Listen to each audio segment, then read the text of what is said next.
Un giorno mi chiederai perché ti abbia voluta in casa. Ti metterai di fronte a me e me lo chiederai. Mi chiederai come mai ho voluto averti qui.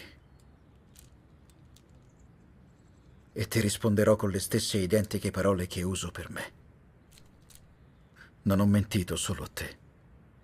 Non ho mentito solo agli altri, ma ho mentito soprattutto a me. Ho voluto averti qui perché volevo che tu fossi mia. Ma non lo sei.